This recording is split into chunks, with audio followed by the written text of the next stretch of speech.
Spotlight நேயர்களுக்கு வணக்கம் sir. Vaiko Mallya உடைய நான் நினைக்கிறேன் அநேகமா வைகோ வந்து மீண்டும் என்ன சொல்லுவாங்க வேதாளம் முருங்கை மரத்துல ஏறுற மாதிரி வைகோ விலகிடுவாருன்னு நினைக்கிறேன் அநேகமா கூட்டணி விட்டு. ஆமா, அப்படிதான் இருக்கு அங்க நிலைப்பாடு வந்து அவருடைய பேச்சுக்களை வந்து கொஞ்சம் ஆட்டிடியூட் வந்து உங்களுக்கு தெரியும் இல்லையா, அது வந்து கொஞ்சம் டிஃபர் ஆகுது. அததான் கலைஞர்லாம் வந்து எங்க வைக்கணுமோ அங்க வச்சிருந்தாருங்க யாரு வைகோலாம். அது வந்து இவங்க வந்து கொஞ்சம் இணக்கமா ஆனாங்க. அவரே தான் சொன்னாரு எந்த ஜென்மத்துக்கும் அடுத்த ஜென்மத்துக்கும் நான் போக மாட்டேன். நிறைய வசனங்கள் தெரியுமே. கடந்த காலத்துல வைகோ எப்பயுமே மாறி மாறி பேசக்கூடிய சார் வைகோ. அதனாலதான் சொல்லுவாங்க வந்து கேட்டா வந்து ஒரு வார்த்தை கூட வந்து ட்ரோல் ஆச்சு பார்த்தேன். இதுல என்னன்னு கேட்டீங்கன்னா வந்து என்ன சொல்ல, வாய் இல்லாம கூட வாழ்ந்துரு, ஆனா வைகோ மாதிரி வாழ்ந்துடாது ஏதோ ஒன்று சொன்னாங்க. அந்த மாதிரி கேட்டா வைகோட நிலைப்பாடு அப்படித்தானே சார். இப்ப பாத்தீங்களா மல்லையா தான் சார் பெரிய தளபதியா இருந்தா. அதாவது ஒரு விஷயம் நல்லா போடுங்க. நீங்க என்ன சொன்னீங்க, திமுக விட்டு வெளியேறும்போது மேல கொலைப்படி சுமத்துனாங்க, துரோகி பட்டம் கட்டினாங்க, அப்படி இப்படின்னு பொங்குனீங்க. இப்போ இதே நீங்க என்ன வசனம் பேசுறீங்க அந்த வசனத்தை வந்து இப்ப மல்லையா பேசுறாரு. கரெக்டா சார் நான் சொல்றது? 100%. அதானா இருக்கு. அதுதான் நம்ம பார்க்கணும். என்ன குற்றச்சாட்டு, வாரிசு குற்றச்சாட்டு சொன்னி அதேதான். சோ மல்லை சத்யா வந்து அதுதான் சொல்றாரு. இப்போ என்னன்னா அன்னைக்கு வைகோ என்ன சொன்னாரோ அதே வசனத்தை பேசுறாரு, அதே மாதிரி கண் கலங்குறாரு. அவரும் கண் கலங்கினாரு அன்னைக்கு வைகோவும், இன்னைக்கு அதே மாதிரி கண் கலங்குறாரு. அன்னைக்கு வந்து பாத்தீங்கன்னா வந்து இவருக்கு குற்றம் சாட்டுறது ஸ்டாலின் சொன்னாரு.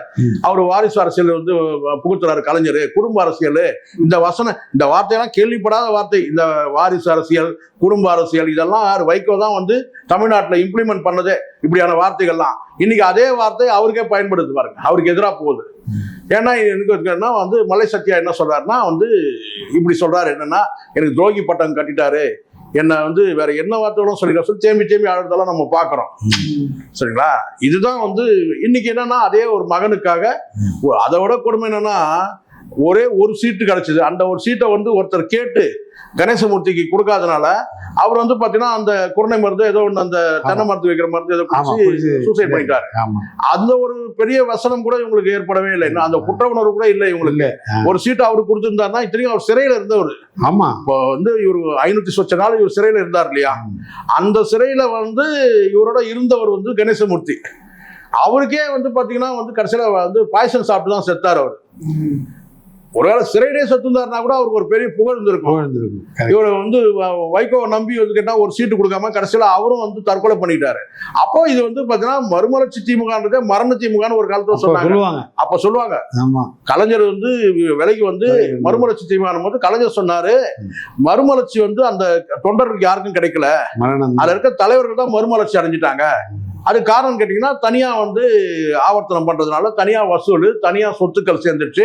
அந்த சொத்துக்கள் தான் இன்னைக்கு 1000 கோடிக்கு மேல இருக்கிறதாவும், அந்த சொத்துக்கள் தான் வந்து பாத்தீங்கன்னா வந்து சொத்துக்களுக்காக தான் மகனை வந்து அந்த கட்சி பதவி கொண்டு வரதாவும் தகவல் இருக்கு, பரவிட்டு இருக்கு. ஸோ இந்த வகையில் இருக்குன்னா வைகோ வந்து முழுக்க தன் மகனுக்காக எதையும் இழக்க தயாராயிட்டாரு. மானம், மரியாதை, சூடு, சொர்ண எல்லாத்தையும் இழந்து இன்னைக்கு வந்து பாத்தீங்கன்னா வந்து மீண்டும் திமுகவை எதிர்க்கிற அளவுக்கு வந்துட்டாரு. இப்ப நேரடியா உடனே பண்ணிட முடியாது இல்லையா, அதனால முதலமைச்சர் மு.க. ஸ்டாலின் ஒரு தன்னுடைய கட்சி தொண்டரை கையை பிடிச்சி கொண்டு போயிட்டு செந்தில் பாலாஜி போய் சேர்த்தாரு அப்படின்றாரு. செந்தில் பாலாஜியும் வந்து இன்னும் சிலரையும் சேர்த்தே சொல்றாருன்னு வச்சுக்கோங்க. அப்போ இங்க வந்து என்னன்னாக்கா ஏற்கனவே கட்சியில வந்து நீண்ட காலமா இணைஞ்சிட்டு தான் இருக்கிறாங்க. பெரும்பாலான மறுமலர்ச்சி திமுக வந்து விலகி போனவங்க எங்க போயிருக்காங்க நீங்க பாருங்க. இப்ப இல்ல, வைகோ அவர்கள் வந்து சிறையில இருந்த போதே சிறையில வந்து கலைஞர் வந்து நீங்க வந்து ஜாமீன்ல வெளியே வரணும் சொல்லும் போது இவர் வரமாட்டேன்னு அடம் பிடிக்கிறாரு. நீங்க வாங்க சிறையில இருந்து வெளியில வா, போர்வால கூப்பிடுறாரு, வெளியில வந்துருங்க, ஜாமீன்ல வெளியே வாங்கன்னு சொல்லி கூப்பிடுறாரு. சரிங்களா? அந்த சூழ்நிலையில தான் பாத்தீங்கன்னா வந்து நீங்க ஜாமீன்ல வெளியே வர கூப்பிடுறீங்களான்னு சொல்லிட்டு ஜெயலலிதா ஒரு வேலை செஞ்சாங்க. நாகப்பட்டினத்துல திமுக ஆட்சி காலத்துல வைகோ மேல போட்ட கேஸ தூசு தட்டி எடுத்து சார்ஜ் ஃபைல் பண்ணி அங்கேயும் போனாங்க. எங்க பூந்தமல்லிக்கு மட்டும் போகாத புடா கோர்ட்டுக்கு, அந்த கோர்ட்டுக்கு போ அப்படின்னு சொல்லிட்டு ஒரு நாளைக்கு 2 கோர்ட்டு ஒரே நாள்ல, இல்ல ஒரு நாளைக்கு இந்த கோர்ட்டு ஒரு நாளைக்கு அந்த கோர்ட்டு, இப்படி வந்து கோர்ட்டுக்கு போயின்னு வந்திருந்தாரு. அதை ஜெயலலிதா அவர்கள் செஞ்சாங்க. ஆனால் நான் என்ன சொல்றேன்னா, பொட்டா வழக்குல கைது பண்ணதும் ஜெயலலிதா, அதுக்கப்புறம் நாகப்பட்டினத்துல இருக்க வந்து அந்த வழக்கு வந்து திமுக ஆட்சி காலத்துல போட்டுருந்தாலும் தூசு தட்டி அதை எடுத்து சார்ஜ் ஷீட்டை ஃபைல் பண்ண வச்சது ஜெயலலிதா. இவரு ஜாமீன்ல இருந்து வெளியே வான்னு சொல்லிட்டு இருக்கும்போது இன்னொரு பக்கம் என்ன செஞ்சாருன்னு கேட்டீங்கன்னா வந்து கட்சியில இருந்து கரையறவங்க அத்தனை பேரையும் இவர் பக்கம் சேர்த்துட்டு இருந்தாரு. ஒரு பக்கம் வைகோ வந்து சிறையில இருந்து ஜாமீன்ல வான்னு சொல்லிட்டு இன்னொரு பக்கம் கட்சியில இருந்து விலகி போன பல பேர் வேளச்சேரி மணிமாறன் உட்பட எல்லாரும் பல பேர் வந்து திமுக போய் வந்து இணைஞ்சாங்க. அப்பெல்லாம் உங்களுக்கு கோபம் வரவே இல்லை. அதை விட ஒரு படி மேல போயிட்டு வைகோ மாதிரியான ஒரு தலைவரை வந்து பாத்தீங்கன்னா நீங்க பார்க்கவே முடியாது. எந்த ஜெயலலிதா வந்து பொடா சட்டத்துல கைது பண்ணி வச்சாங்களோ சிறையில இருந்து வெளியே வந்து வர சொன்னது கலைஞர். ஜாமீன்ல வெளியே வந்துட்டு அதே அதிமுக கூட்டணிக்கு போனவர் அவர். புரியுதுங்களா? இந்த அளவுக்கு ஒரு பிழையான அரசியலை வந்து இந்தியாவில் வேற யாரும் வைகோ அளவுக்கு பண்ண மாட்டாங்க. எந்த கட்சி வந்து உங்களுக்கு வந்து பாத்தீங்கன்னா பொடா சட்டத்தில் கைது பண்ணி உள்ள சிறையில வச்சதோ, எந்த வந்து தலைவர் வந்து பாத்தீங்கன்னா உங்களை ஜாமீன்ல வெளியே வாங்கன்னு சொன்னாரோ அந்த தலைவரோட கூட்டணி வைக்காம எங்க போய் கூட்டணி இருக்குன்னா அதிமுக போய் கூட்டணி வச்சாரு. அன்னைக்குதான் வைகோ வந்து பாத்தீங்கன்னா வந்து என்ன சொன்னா வந்து ஒரு பிழையான அரசியல்வாதின்னு வந்து ஒட்டுமொத்தமா குறைஞ்சபட்சம் வந்து பாத்தீங்கன்னா இப்ப கொஞ்ச நாளுக்கு ஒரு வார்த்தை சொன்னோம் இல்லையா, எந்த ஒரு வந்து பாத்தீங்கன்னா ஒரு வைராக்கியமும் கிடையாது, சூடு சொரணையும் கிடையாது, எதுவுமே இல்லாத ஒரு தலைவரா தான் சொல்லிக்கலாம். நீங்க நான் நேர்மையான தலைவர் அப்படின்னு சொல்லிட்டு இங்க அந்த நேர்மையெல்லாம் எங்க வந்து நிக்குது பாத்தீங்கல்ல. சோ அதனால வந்து ஒரு மகனுக்காக எதையும் இழக்கிறதுக்கு தயாராயிட்டாரு. அதை மல்லை சத்யாவா இருக்கட்டும், அது இனி யாரா இருக்கட்டும், எல்லாருக்கும் அதே மல்லை சத்யா வந்து கதிதான். இதுல வந்து பாத்தீங்கன்னா அவரு அங்க போயிட்டு வராங்க. ஏற்கனவே ஒரு விஷயம் சார், திமுகவா இருக்கட்டும் அதிமுக இருக்கட்டும், கட்சியோட கட்டமைப்பு பார்த்தா சீட்டு இது பெருமாளுக்கு ஒரு சுண்டலா இது ஆளாளுக்கு இருந்தாங்க பிடிங்கன்னு கொஞ்சம் கொஞ்சம் கொடுக்குற. எடப்பாடி கிட்ட போனாலும் கட்சியோட கட்டமைப்பு என்ன அதை கேட்டுதான் உங்களுக்கு சீட்டு கொடுக்க முடியும். கட்சியோட கட்டமைப்பே இல்லாம ஊருக்கு 2 பேர் தான் இருக்கிறாங்க இன்னைக்கு மறுமலர்ச்சி திமுக. உண்மை இது. நீங்க சரியா கட்சியை நடத்திருந்தீங்கன்னா எப்படி தொண்டர்கள் போவாங்க? இப்ப இருக்கிறவங்களாம் மறுமலர்ச்சி திமுக தொண்டர்கள் கிடையாது. இப்ப இருக்கிறதுலாம் வைகோவோட அடிவரடிகள். வைகோ எது பண்ணாலும் எது பண்ணாலும் வைகோக்கு ஆமாஞ்சாமி போடக்கூடிய இருப்பாங்க இல்லையா? அது சாதி அடிப்படையில இல்ல வேற ஏதாவது ஒரு அடிப்படையில இல்ல அவர்கிட்ட இருந்து வாங்கி தின்னதுக்கு இப்படிப்பட்ட நபர்கள் தான் இருக்கிறாங்க அங்க இருக்கிறவங்க எல்லாருமே. சோ அதனால வந்து வைகோவை பொறுத்த வரைக்கும் ஒரு திவாலான தலைவர் சார். அவரை திமுக சேர்த்துக்கிறதுனால ஒரு பலனும் கிடையாது சார். என்ன கேட்டா அந்த கட்சியை அவரு திமுக இணைச்சிட்டு போயிடலாம். ஏன் இணைக்க முடியாதுன்னு கேளுங்க. ஏன் இணைக்க முடியாது சொல்லுங்க. ஏன்னா கட்சியில சொத்து இருக்குல்ல, கட்சியில சேர்த்தீங்கன்னா சொத்தோட சேர்த்துக்கணும். அது சேர்க்க முடியுமா? பிள்ளைக்கு வேணும் சொத்து. இப்ப அது வந்து உயிர் எழுதி வைக்கிற மாதிரி கிட்டத்தட்ட இப்ப வைகோட என்னன்னா உயிர் எழுதி வைக்கல, அவ்வளவுதான். அப்ப எதிர்க்கிறவங்க அங்க யாரும் இருக்க முடியாது. சரி, அந்த வகையில வந்து பாத்தீங்கன்னா வந்து ஒரு வாரிசு அடிப்படையில கூட வந்து துரை வைகோ வரான்னு வச்சுங்களேன். நீங்க வாரிசு கிட்டத்தட்ட ஒரு 3 வருஷம் இருக்கிறீங்க. பாராளுமன்றமா இருக்கட்டும் அல்லது நீங்க வந்து பாராளுமன்ற உறுப்பினர் அடிப்படையிலோ இல்ல இங்க இருக்குன்னா உங்களுடைய செயல் திட்டங்கள் ஏதாவது செயலாக்கம் ஏதாவது சொல்லுங்க. ஏதாவது ஒரு செயலாக்கம் இருக்கா உங்கள்கிட்ட? எந்த செயலும் கிடையாது. வைகோன்ற மகன்ற அடையாளத்தை தவிர வேற என்ன சார் இருக்கு? துரை வைகோ கிட்ட என்ன இருக்கு சொல்லுங்க சார். வைகோன்ற மகன்ற அடையாளத்தை தவிர்த்து துரை வைகோனா இதுதான் ஸ்பெஷல் சொல்லுங்க பார்க்கலாம் சார். ஒரே ஒரு வார்த்தை, நான் ஏதோ வந்து திமுக ஆதரவா பேசணும்னு நினைக்கக்கூடாது. சனாதனம் குறித்து உதயநிதி பேசுற ஒரே ஒரு வார்த்தை ஒட்டுமொத்த இந்தியாவும் திரும்பி பார்த்தா இல்லையா? நீங்க பாராளுமன்றத்தை போட்டு போய் உட்காந்துட்டு இதுவரைக்கும் உங்களுடைய பேச்சு பாராளுமன்றத்துல வந்து வைகோ மகன்ற அடையாளமா ஒரு பேச்சு சொல்லுங்க. ஏதாவது பாராளுமன்றம் அதிர்ந்ததா சொல்லுங்க பார்க்கலாம். ஒண்ணுமே இல்லை. அதனால வெறும் வைகோன்ற அடையாளம் மட்டும்தான் துரை வைகோ கிட்ட இருக்க தவிர அதை தாண்டி ஒண்ணுமே கிடையாது. தொண்டர்கள் யாரும் விரும்பல. இதுல வர ஒப்பீடு வேற. பிரபாகரனோட துரோகம் பண்ண மாத்தையாவோட மல்லை சத்யாவை ஒப்பிடுறீங்க. அப்ப நீங்க என்ன சொல்ல வரீங்க?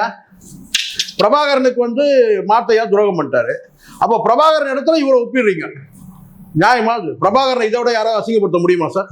நீங்க சொல்லுங்க. சூப்பர்.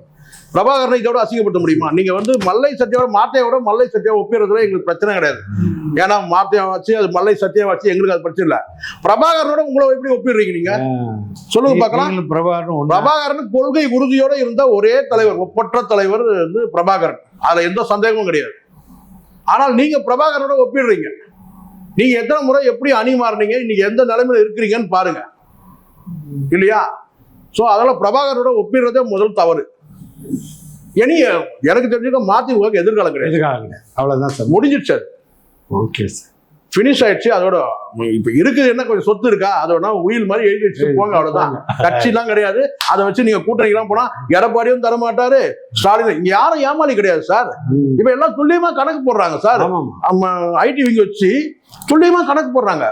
இந்த இடத்துல என்ன ஓட்டு இருக்கு, இந்த இடத்துல என்ன ஜல்லடை போட்டு ஜலிச்சு வச்சிருக்காங்க. ஏடிஎம் இருக்கட்டும் டிஎம்கே இருக்கட்டும் ஐடி விங்க போட்டு இங்க என்ன செல்வாக்கு இருக்கு, இங்க என்ன செல்வாக்கு. சோ இன்னைக்கு செல்வாக்கு இழந்த தலைவர்ல யார் இருக்கிறாங்கன்னு கேட்டீங்கன்னா வைகோ தான் முதல்ல இருக்கிறார். இன்னைக்கு விசிகாவுக்கு கொடுக்குறாங்கன்னா விசிகாவை வச்சிருக்காரு, உயிரோட வச்சிருக்காரு கட்சியா. ஒவ்வொரு தெருவுக்கு ஓட்டு வச்சிருக்காரு. கரெக்ட். தமிழ்நாடு ஒரு தெருல பாத்தீங்கன்னா ஒரு 4 வீடு கேட்டா அந்த 4 வீடுல ஒரு 10 ஓட்டு இருக்கு விசிகாவுக்கு. அந்த அளவுக்கு வச்சிருக்காரு. சில மாவட்டங்களை வேணா குறையலாம், ஆனால் பாத்தீங்கன்னா கணிசமான ஒரு ஓட்டு இருக்கு. ஓட்டை சிதற விடாம வச்சிருக்காரு, மெயின்டைன் பண்றாரு. அதுக்கு எவ்வளவு உழைப்பு தேவைப்படுது. அப்ப இந்த இடத்துல கேட்டா துரை வைகோ ப்ரூவ் பண்ணிருக்கணும். வைகோ மகன் நீங்க ப்ரூவ் பண்ண வேணாம். நீங்க ஒரு கட்சிக்கு பாத்தீங்கன்னா ஒரு முக்கிய தலைவர் ஆகிறீங்கன்னு சொன்னா அது அந்த இடத்துல உங்களுக்குன்னு ஒரு விங்க இருக்கணும். இன்னைக்கு அன்புமணி கிட்ட கட்சி இருக்குது, டாக்டர் ராமதாஸ் கிட்ட கட்சி இல்ல. எல்லாருக்கும் தெரியும், ஊருக்கே தெரியும், உலகத்துக்கே தெரியும். அப்ப எப்படி முடிஞ்சது, அன்புமணியால எப்படி முடிஞ்சது? ஊருக்கு போயிட்டு இவர் எப்படி சொல்றாரோ 90,000 கிராமங்களுக்கு நான் நடைபயணம் போனேன். அதே மாதிரி அவரும் பாத்தீங்கன்னா ஒரு அந்த எங்கெல்லாம் இவர் கால் வச்சாரோ அங்கெல்லாம் அவரும் கால் வச்சிருக்காரு. ஆக மொத்தம் தமிழ்நாடு முழுவதும் பாட்டாளி மக்கள் கட்சி இன்னைக்கு யார்கிட்ட இருக்குது கேட்டீங்கன்னா அது அன்புமணி கிட்ட. அவருக்கே தெரியும், டாக்டருக்கே தெரியும். அதனால தான் ஒன்றும் பண்ண முடியாம பாத்தீங்கன்னா யாரை கூப்பிட்டு பேசுறதும் தெரியாம சவுக்கு சங்கரை கூப்பிட்டு வச்சு பேசிட்டு இருக்காரு டைம் பாசிங்க்கு. அவனும் பாக்குறான் என்ன பண்றான் பாத்தீங்கன்னா இந்த குழம்புன குட்டையில மீன் பிடிக்கிறவன் தானே இது. அங்க இருக்கிற நல்லா இருக்கிற குட்டையை கூட கலக்கி விட்டு அதுல மீன் பிடிக்கிறவன் சவுக்கு சங்கர். அவன் வேற பாத்தீங்கன்னா வேற யாரும் கூப்பிட மாட்டாங்க. சவுக்கு சங்கர் வேற யாரும் கூப்பிடுவாங்களா சார்? அப்புறம் ராமதாஸ் வாப்பா டைம் பாஸ் ஆகுது, கொஞ்சம் டைம் பாஸ் ஆகல, கொஞ்சம் வாப்பா பேசிட்டு போவாங்க. அங்க போய் நீங்க போய் பேசுறீங்க, பேசி எதுவும் ஆக போதா? ஒண்ணும் இல்லை. அங்க எப்பவும் ஒண்ணு சொல்லுங்க சார், அப்பவும் புள்ளக்குள்ள ஒன்னாயிடுவாங்க. அவங்க அம்மா பேசிருக்காங்க. பழைய வரலாறு எல்லாம் தெரியல சார், பிரிண்ட் மீடியால இருந்தவங்களுக்கு தெரியும், எனக்கு தெரியும். ஒரு பீரியட்ல இடஒதுக்கீடுக்காக மறியல் போராட்டங்கள் நடத்தி பெரிய அளவுல கலவரம் ஆயிடுது. அப்போ ஜெயலலிதா அவர்கள் கைது செய்யறாங்க, ராமதாசன் ஜெயில தூக்கி வைக்கிறாங்க. அப்போ அவங்க மனைவி போய் நான் பாத்தீங்கன்னா மனு கொடுத்து என் கணவரை காப்பாத்துன்னு கதறினாங்க. அப்போ அவர் வெளியில சிறையில இருந்து வந்த பிறகு டாக்டர் ராமதாஸ் ஒரு பிரபலமான பத்திரிகைக்கு பேட்டி கொடுக்கும்போது சொன்னாரு, என் மனைவி மடியிலேயே என் உயிர் போயிடணும், என் மனைவிக்கு பிறகு எனக்கு ஒரு வாழ்க்கை இல்லை அப்படின்னு சொல்லி பேட்டி கொடுத்தவர். மனைவி மீது மிகப்பெரிய மரியாதை. சில பேர் எப்படி சொல்றாங்க, அது எந்த மனுஷன் பாத்தீங்கன்னா இருட்டுல ஒரு மனுஷன், வெளிச்சத்துல பகல்ல ஒரு மனுஷன் இருக்கிறான். நான் பகல்ல இருக்கிற மனுஷனை பத்தி பேசிட்டு இருக்கிறேன். யாரு? டாக்டர் ராமதாஸ். மனைவி மீது அவ்வளவு அன்பு, அவ்வளவு மரியாதை அவருக்கு. நான் படிச்ச அவர் நேர்காணல் கொடுத்திருந்தார். அந்த வகையில பாத்தீங்கன்னா என்னைக்கு இருந்தாலும் அப்பவும் புள்ளலாம் அது மாறாது, அது ஒன்னும் ஆயிடும். இப்ப கிட்டத்தட்ட ஆயிடுச்சு. அந்த அம்மா சேர்த்து வைக்கிறாங்க. அக்கா தங்கை இதெல்லாம் பாத்தீங்கன்னா ஏற்கனவே வன்னியர்களுக்குள்ள பாத்தீங்கன்னா அந்த சாதி பாசம் அதிகம். வன்னியர் ஓட்டு அந்நியர் இருக்குன்னு சொன்னாங்களா இல்லையா சார்? ஆமா, வன்னியர் ஓட்டு அந்நியர் இருக்குல்ல, எல்லாம் பேசுவான். அவர் இப்படி கொள்ளாச்சிட்டாரு, இவ்வளவு சாப்பிட்டாரு, போயிட்டாரு. கடைசியா ஓட்டு போடும்போது நம்மாலு அப்படின்னு முடிஞ்சு போச்சு, அதே முடிஞ்சிடும். அதே மாதிரி மற்ற கம்யூனிட்டியை காட்டிலும் வன்னியர்களுக்குள்ள பார்த்தா அந்த பாசம் ஜாஸ்தி. அதனால பாத்தீங்கன்னா இதெல்லாம் தூக்கி போட்டு கூடிய சீக்கிரம் ஒன்னாயிரும் கட்சி. ஓகே. ஆனால் என்ன அவங்களுக்குள்ள ஒரு உடன்படிக்கை, கூட்டணி யாரோட அப்படின்றது அந்த உடன்படிக்கை தான் இருக்கு. அது முடிவாயிடும். ஓகே சார், நன்றி சார். நன்றி சார். இந்த வீடியோ உங்களுக்கு பிடிச்சிருந்தா லைக் பண்ணுங்க, கமெண்ட் பண்ணுங்க, ஷேர் பண்ணுங்க, சப்ஸ்கிரைப் பண்ணுங்க.